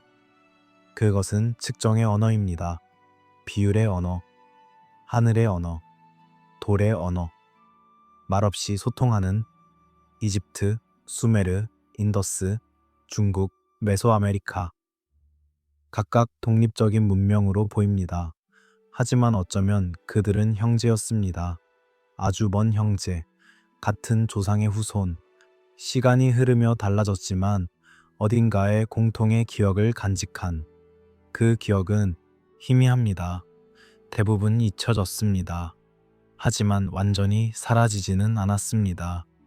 신화 속에서, 의례 속에서, 그리고 무엇보다도 돌 속에서 침묵하지만 존재하는, 보이지 않지만 느껴지는, 당신이 지금 쉬고 있는 이 순간 그 오래된 세계도 쉬고 있습니다. 기억의 저편에서, 역사의 그림자 속에서. 하지만 완전히 죽지는 않았습니다. 당신이 이야기를 들으니까요. 당신이 궁금해하니까요. 당신이 기억하려 하니까요. 그것으로 충분합니다. 이름은 몰라도 됩니다. 황제를 찾지 못해도 괜찮습니다. 중요한 것은 그들이 있었다는 것, 그들이 관찰했고 측정했으며 지었다는 것, 그들이 지식을 남겼고 우리가 그것을 만지고 있다는 것. 밤은 깊어갑니다. 별들은 천천히 움직이고 지구는 조용히 돌아가며 시간은 흐릅니다. 그 오래된 네트워크가 사라진 자리에 새로운 연결이 생겨납니다. 당신과 과거 사이에, 지금과 그때 사이에. 눈을 감아도 좋습니다. 이야기는 계속될 것입니다. 당신의 의식 속에서, 당신의 꿈 속에서. 그리고 아침이 오면 어쩌면 당신은 조금 다르게 볼 것입니다. 오래된 돌을, 잊혀진 시간을, 이름 없는 지혜를. 그것으로 충분합니다. 제국이 아니어도, 이름이 없어도. 그들은 여기 있습니다. 돌 속에, 침묵 속에, 영원 속에, 당신과 함께.